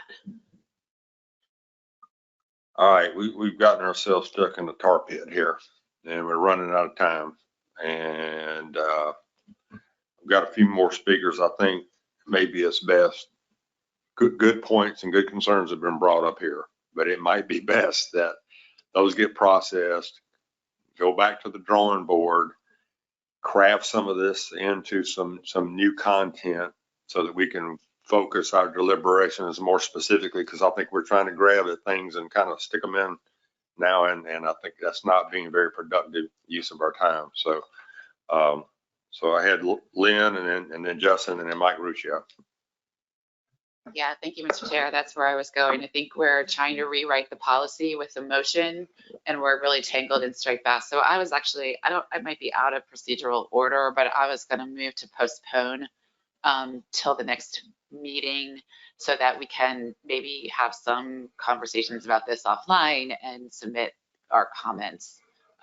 And then we can take it up again when we're a little more clear-headed. All right, so I will take that's a motion to postpone deliberations on this motion to the next meeting. So I have a second. Okay, multiple seconds here. So I'm going to say second from Marty. So any discussion on that motion? Any opposition to that motion? John. Thank you, Mr. Chair. I was just going to ask if Tony might send the actual Word version of the marked up copy there, so be easier to see, so I could, accept the changes and see how it turns out with that and all those things. Thanks.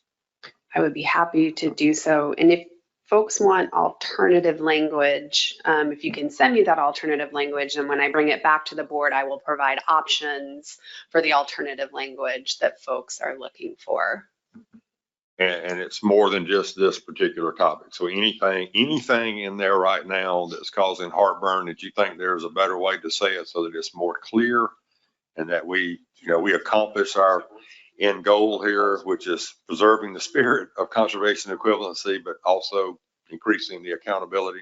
We certainly want this to be as perfected as it can be, given the complexities of trying to apply one size shoe across a lot of different feet. So if everybody's comfortable with that, we'll just suspend discussion on this topic. Is everybody okay with that? Thank you. I appreciate this good discussion, and we want to, Jason. Yeah, just noting that Rhode Island would be a null on that. All right. Well, while you have the microphone warmed up, you can go ahead. You're our next agenda item, update on the risk and uncertainty policy.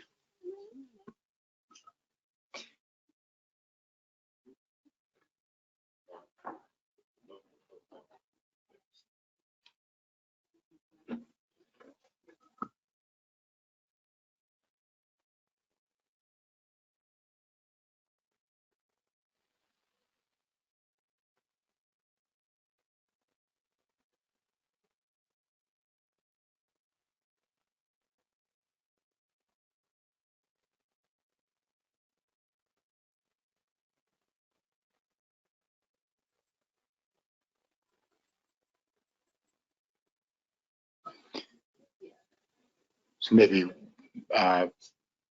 Mr. Chair, while they're kind of tidying up there, I can sort of ramble on for a minute or two until the presentation comes up. So just thanks for the time, Mr. Chair. Hey, there it is. So we haven't talked in a little while about the risk and uncertainty decision tool. And there's also been a change in staff at the ASMFC with the staff member that had been managing this. Sarah left, and now Janita is here. And shortly after she got herself settled in, I started pestering her about risk and uncertainty. So we talked a little bit and thought it might be good to just kind of check in with the board. And we had another thought as we were discussing this with Tony and Katie Drew as well. So we are going to talk, just a reminder about what that the risk and uncertainty decision tool is still a thing, and just some thoughts on the best next step here. So next slide.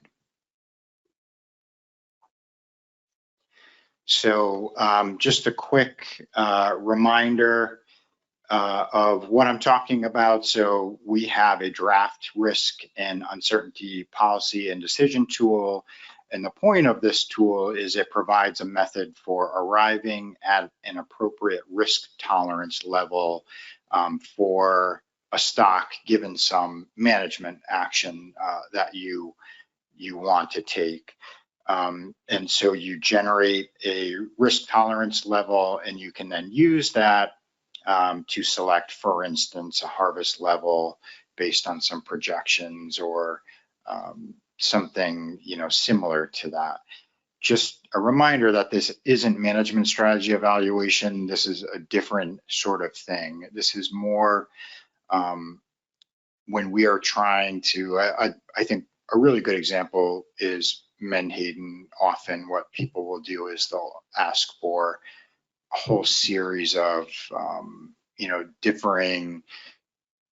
We want a 50% probability of achieving our F. How about 55? How about a 45? And then we end up asking the technical folks to do 15 different versions. When really what we should be doing is basing that 50% or 55% or 45% on specific criteria, and that's what the tool does for us. Next slide. So the way that it works, if you recall, we asked the technical folks to kind of take the first cut at generating. So the tool is basically a series of questions. We populate those questions with information, and we get the initial cut at that from the technical committee, as well as the Committee for Economic and Social Science as well. Within the tool, there's information on stock status, model uncertainty, management uncertainty, ecosystem importance, and then there's a series of socioeconomic considerations as well. The board plays an important role by weighting the importance of each of these factors. And if you recall in the TTOG exercise that we did, the board got together and did those weightings kind of a priori. And that's how that part works. So that's where the board can have influence. And then the board can also have influence by correcting if they disagree with one of the things that the technical group put in there. They have some leeway to offer changes there as well. So the risk and uncertainty tool provides the recommended probability of achieving fishing mortality or spawning stock biomass reference points for setting specifications. Next slide. So we gave this a shot with TTOG. We recommended using TTOG as kind of our pilot case. We had done a couple of mock cases prior to the TTOG, but the TTOG exercise is going to be the first time that we really applied the tool to an actual stock during an actual management process. We did that back in August of 2021. So we developed the preliminary risk and uncertainty decision tool information. And we did that, if you recall, TTOG has 4 kind of separate management regions within it. So we did that for all 4 regions. We got information from the board, the technical committee, the committee for economic and social science. The board reviewed the decision tool and the preliminary TTOG risk and uncertainty report. And then everything was good with TTOG, which is good, but not for our risk and uncertainty exercise. So we ended up just sort of developing some kind of scenarios based on TTOG, things that could have happened if everything wasn't great with TTOG. So we ran through the process and then kind of didn't get to do it in sort of the real way that we had anticipated. Next slide. So back after that happened, we met with you all and talked about what the next step should be. And we had identified Cobia as maybe the next viable opportunity to kind of run through the decision tool process again. It feels like kind of a ways off. So that's one of the things that Katie, Janita, and I talked about was, is there something that's coming up quicker that might also be a good candidate? And my concern was, I didn't want it to get so far off that everybody forgets about it and we have to kind of relearn everything that we've kind of gone through, which is sort of what keeps happening to the risk and uncertainty policy over time. And so we identified Red Drum as a good candidate for our next test case. And we checked in, I think it was Jeff Kitt might be the lead on that. So we talked with Jeff as well. And so some of the attributes of Red Drum is it's data rich, has a stock assessment that's scheduled for about a year from now. There's a chance of management action needed in the near future. So I'll just note, it's kind of funny, like hoping for bad results to come out of a stock assessment. So that's not what I'm doing here, but there is the potential that we actually have to use the risk and uncertainty tool for Red Drum. And the management framework aligns with the tool output. So it doesn't have a quota, but if a reduction in removals is necessary, we can use the tool to help us with that. Next slide. So next steps, and the point of giving you this is both to inform you, but also to offer an opportunity if anybody thinks that this is a terrible idea to use Red Drum. I'm hoping that's not the case, but so our next steps, if it's okay with the board, would be to reconvene the risk and uncertainty working group to begin the process. Janito will then reach out to the Red Drum technical committee and the committee for economic and social science to provide those technical inputs, and then the Red Drum board will provide input on the weighting. So we'll do that exercise again with the Red Drum board. And that's it. So happy to take any questions, Mr. Chair. Thank you, Justin. Any questions for Justin? Any concerns about the plans to use Red Drum? Nobody shot any flares up or anything, so I guess they're good to go. So thank you. All right, we got a couple of committee reports. I'm going to start off with the Atlantic Coast Fish Habitat Partnership, and Simon, you're up.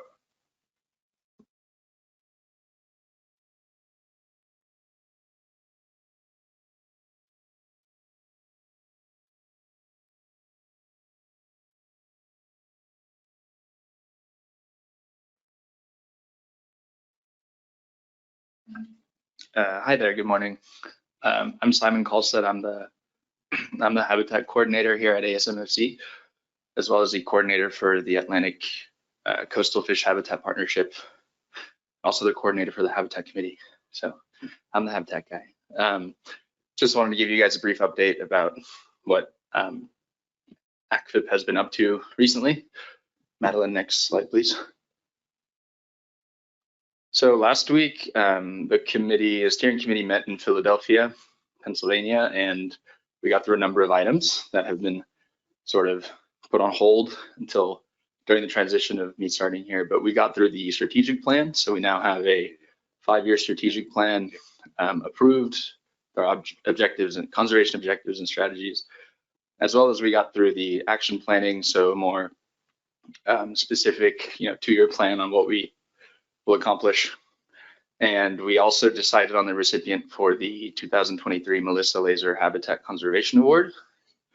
And then in addition to those, we discussed a number of items, including, the recent BIL and IRA funding opportunities. We have discussed that we will be applying for the NOAA Climate Resilience Regional Challenge. So we're sort of in the process of combining heads and putting together a letter of intent for that, as well as the next annual RFP for FY25, which will be released around September and October. And then we were also fortunate enough to have Alex Atkinson from NOAA, who is on the National Fish Habitat Partnership Board, join us in Philadelphia and clarified some issues with, the Beyond the Pond fundraising, as well as the congressional designation, which is a requirement by the ACE Act. Next slide, please. So the congressional designation process is a pretty straightforward process. The fish habitat partnerships will submit a draft application to the NIFHAB board by the end of this year. And then from then till about June 1st, we will submit and work with the NIFHAB board to finalize that application. And then at the end of June, they will vote on the final list of FHPs to recommend for congressional designation. And then in 2025, ideally funding will continue through the U.S. Fisheries and Wildlife Service. Next slide, please. So for this past RFP that was put out, we have 2 on-the-ground projects plus operational support. There is one dam removal project in New Jersey, removal of the Upper Collins Dam on the Pequest River, as well as there is a salt marsh restoration in Maryland, sort of short name, Maryland Coastal Bay Salt Marsh Restoration. It's a multiple phase project. And so for this funding cycle, ACFIP does remain in the top tier of funding, and we expect to receive approximately $300,000 in funding through NIFHAB for FY24. Next slide, please. So the first project, just a brief overview, the removal of the Upper E.R. Collins Dam. It is headed by the Nature Conservancy, and the objective is to restore 3 miles of Pequest River spawning and foraging habitat, since this is an important tributary to the Delaware River, and it, covers a number of priority species, including American shad, American eel, herring, and sea lamprey. Next slide, please. This is just a photo of the site. So the upper and lower dams are very close to each other, so it has been sort of proposed as a single project. One part was funded in the previous funding cycle. The upper dam will be funded in this cycle. Next slide, please. And then the second project that's in the works is the Maryland Coastal Bays Salt Marsh Restoration Project. This is headed by the Delmarva Resource Conservation and Development Council. And the objective there is to restore 39 acres of salt marsh using a number of restoration techniques, including, sediment addition to nourish the degraded marsh from grid ditching, filling man-made ditches, creating meandering channels for drainage, and planting marsh grasses to revegetate pools. And it also hits a number of priority species, such as silverside, red drum, summer flounder, winter flounder, blue crab, spot, Atlantic croaker, and Atlantic needlefish. Next slide, please. And this is also just an image. There's 2 different sites. So this is private land, but it will be opened up, I think, some sections to the public. But primarily, these 2 different sites have a number of issues. And here you can see sort of the examples of the ditches and the marshes that will be restored to sort of return back to normal marsh processes. And that is all I have. I'm happy to take any questions. Thank you for your time. Great, thanks, Simon. Appreciate it. The chair briefly stepped out, but he'll be back. So any questions for Simon, the self-proclaimed habitat guy? All right, seeing none, thank you. And while I'm speaking, while we have relatively new staff, I don't know if everyone has met Janita. Janita is in the back there waving her hand. She is the new science program projects coordinator. So she'll be on board. Please introduce yourself. She's got a pretty wide portfolio of things. So you guys will start interacting with her more. So with that, the chairman has come back, so I'm off the hook. And you're up to the legislative update. All right. Alexander, you ready to go? Yes, I am. Thank you. Good morning, everyone. During the executive committee, I updated everyone on the NOAA Organic Act and the Fishes Act. As a reminder, the NOAA Organic Act would remove NOAA from under Commerce, making them an independent agency. The Fishes Act would clarify OMB's role in complying with timelines in the Fishery Resource Disaster Improvement Act. We heard an update from Ms. Wallace about the new timelines on fisheries disaster relief. And it is unclear that OMB, if OMB thinks they comply with those or fall under those new timelines.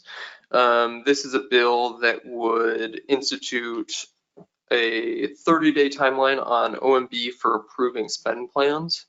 This goes beyond the 90-day timeline in the Fisheries Resource Disaster Improvement Act. In the supplemental materials too, you'll find a letter of opposition to the NOAA Organic Act. It goes over some of the main issues that we have with the bill. There's not a clear priority of fisheries management for a independent NOAA as an independent agency. It also brings up issues with funding and complication of regulations and how an independent NOAA would interact with Magnuson and the Atlantic Coastal Act. I'll be looking for approval to send the letter to the appropriate House and Senate committees. House Natural Resources staff has asked us to send the letter as soon as possible, should we choose to send it out. The Gulf Committee has already sent a letter of opposition on this bill. I'll also be looking for direction on the Fishes Act. Should we choose to respond or address the bill, I can draft a letter and circulate it to this body later on. I'm happy to take any questions at this time. Any questions for Alexander? Erica? No question. All right, so you had a draft letter related to the NOAA Organic Act in the supplemental materials. Is there any opposition to sending that letter? Anybody online? Okay, then we'll get that letter out as soon as we can. Is there any opposition to having staff draft up a letter of support for the Fishes Act? Again, what that would do is make it abundantly clear what OMB's timelines are within the context of a fisheries disaster declaration review process, because that is, as Alexander said, that's sort of a vulnerable point in the process right now, and this will make that very specific of what they're required to do. So. And we'll draft that up and circulate it around for everybody's review before we would send it out. So is that okay to everybody? Okay, we're good to go then. All right, thank you, Alexander. All right, Tony, you're up next. Thank you, Mr. Chairman. I will be brief. So we have the sector separation and catch accounting amendment for the summer flounder, scup, black sea bass, and bluefish FMPs that we are working in conjunction with the Mid-Atlantic Council on. The Mid-Atlantic Council is suggesting we delay ever so slightly this document due to staff workloads. The formation of the FMAT and the PDT would shift from spring, summer of this year to summer, fall of this year. The timing of the FMAT and PDT developing issues for consideration and drafting the document shifts from the fall of 23 to early 2024. And in the scoping for the PDT, we'll be seeking individuals with expertise in recreational data collection, the use of recreational data management, and the for hire and private fisheries. Just as an FYI, I will send an email out asking for members, but that's the kind of expertise we'll be looking for. The board and the council approving the PID for public comment will shift from December of 23 to the spring of 24. And then the public hearings shift from spring of 25 to the winter of 25. And final action shifts from August of 25 to spring of 26. We're still would work with, NOAA Fisheries and the council on an effective date. It's usually a little bit harder to determine just with review processes and such going through NOAA Fisheries. So it's not too much of a delay, but is a little bit of a delay. We just wanted to inform the board, see if the board had any issues with this. If so, we can bring that back to the Mid-Atlantic Council. Any questions, concerns over this? Don't see any hands or heads nodding. So, okay. Well, thanks for that update. All right, we do not have any non-compliance findings, thankfully. So we'll move on to our other business items, and you're going to do the spot program thing, right? So. Thank you, Mr. Chairman. So the spot and croaker assessments are ongoing. We had planned to do those two assessments side by side. The individual that I believe was working on the spot assessment, if I'm remembering this correctly, has taken, the lead scientist to do this, has taken another job and will no longer be working in a capacity where they can work on stock assessments for the commission. So we are down a lead modeler. So I am asking this policy board today if anybody has a scientist that might be familiar with stock synthesis. Even if you don't have stock synthesis scientist, anybody that has the capability of leading a model, it would be wonderful if that individual could help the spot and croaker assessments. If we cannot find a new lead modeler, it is likely that we will split these two assessments and work on them in different timeframes. And then it will delay potentially both of the assessments. We'll have to make some decisions on whether or not we do one and then do the other one and then peer review them together, or if we peer review the one that we get done first and then peer review the one we get done second. These decisions will all have budget implications, and we'll figure that out down the line. But we are just hoping that a state, and it doesn't have to be a state that has spot or croaker in their waters. We are just looking for someone with the expertise in stock synthesis, if we got it, to help out this committee. As Katie alluded to during Striped Bass, we will be seeking some additional assessment help. Okay, well, Lynn? Yeah, Tony, can you, if you already did this, I'll go back to my inbox, but can you provide some idea of timing and intensity of this work? Like what the timeline is and sort of your best estimate of what they're, are we talking 40 hours a week? What are sort of the time demands? We have some assessment scientists, but we would have to, like everybody, move stuff around. So it'd be helpful to kind of understand when and how much. Can I do that, Katie? Or Jeff? Great question. So the current plan was to have both of those peer reviewed by the end of 2024, i.e. next year. So we would need to be working on them pretty heavily, both together through 2024, in order to present at the November or annual meeting in 2024.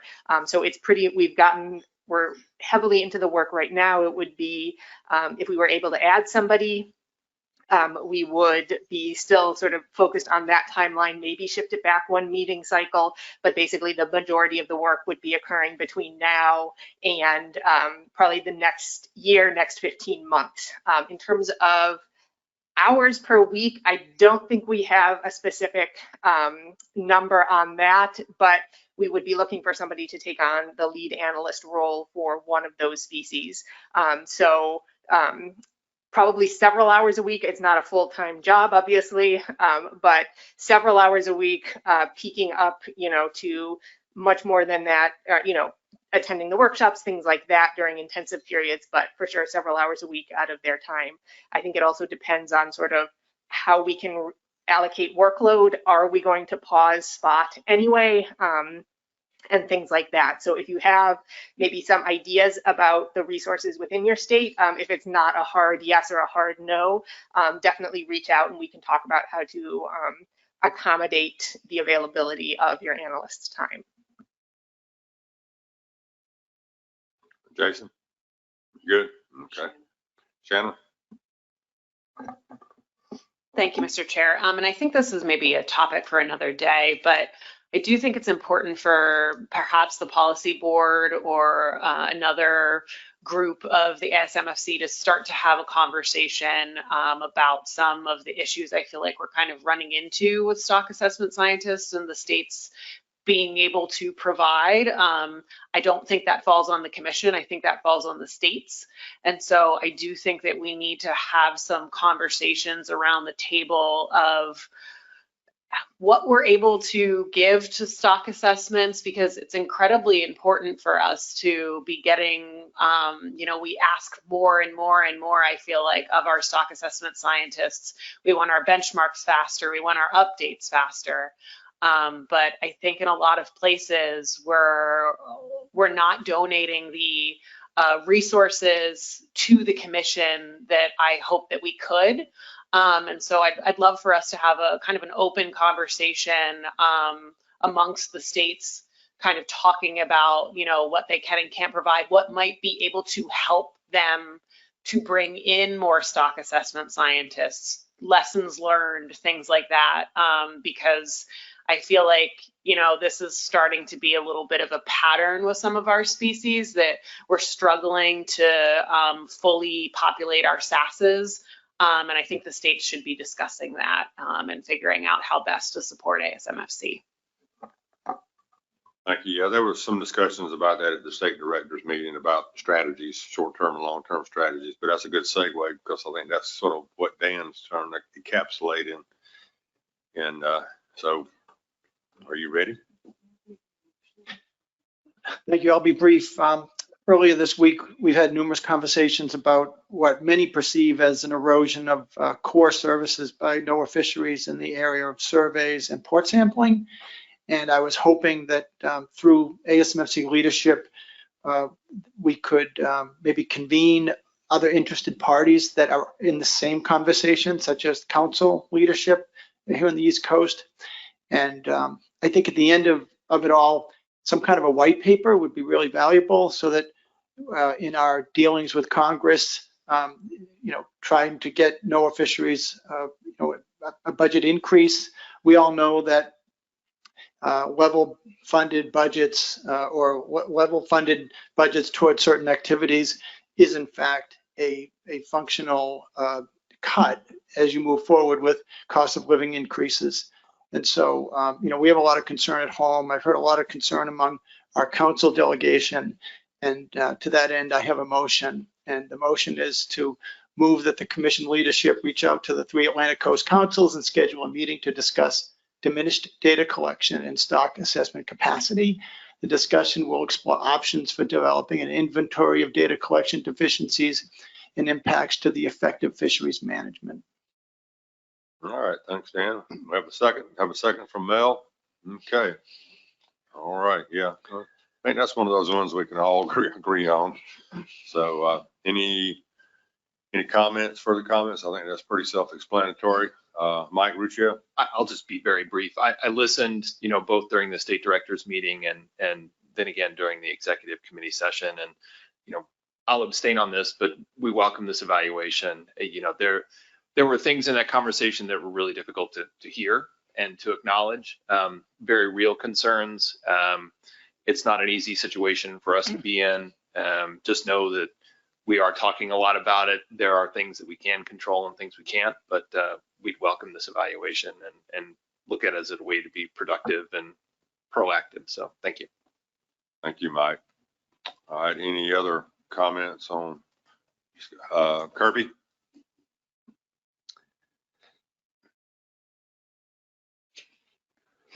Thank you, Mr. Chair. I'll be brief and maybe just a consideration for the motion makers. You know, the USGS today is not in a position to offer a stock assessment to help out on these assessments that Tony spoke to.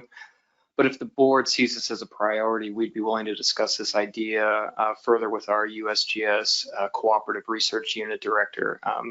If you're not familiar, the Cooperative Research Unit was established back in 1935, and it enhances graduate education opportunities in fisheries and wildlife sciences to facilitate research on natural resource between natural resource agencies and universities. So there's about 40 cooperative research units in 38 states, and the nice thing is there is actually a little bit of a history at ASFMP of leveraging that for some assessments such as horseshoe crab. You know, we've had a variety of scientists, not just at the Science Center I work at, the Eastern Ecological Science Center, but other cooperative research units take part in that. And so just a consideration for this board that if it's a high priority, you know, USGS would like to find ways to support that, you know, we would be happy to discuss further if helpful. Thank you, Kirby. I think we all agree that we need to leverage all the resources available to us to move things forward. So we certainly appreciate having you there to continue to make us aware of those opportunities, because that's sometimes, you know, we get tunnel vision, and we need to be reminded that there's something else out there that we can take advantage of. So Mel.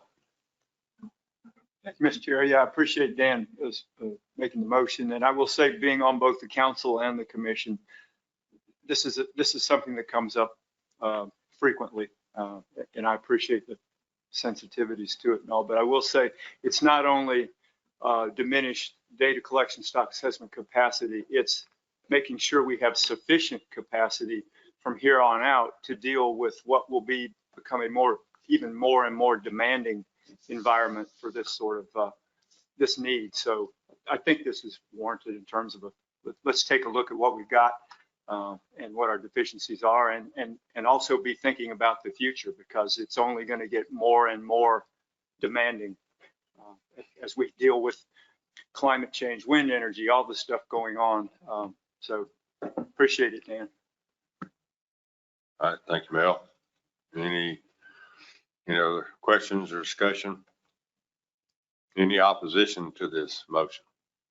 Anybody online? We'll make sure we get everybody accounted for. Yeah, we don't have any hands, so we'll consider this approved by unanimous consent, and we'll work and see what we can get set up, and if we can maybe get something done before the end of the year, we'll see. But we'll put it on the short term planning process, not something to let it linger. So yeah, motion carries with one abstention, which is Nova Fisheries. Okay, all right. I think we've finally made it to the end of our agenda. Is there any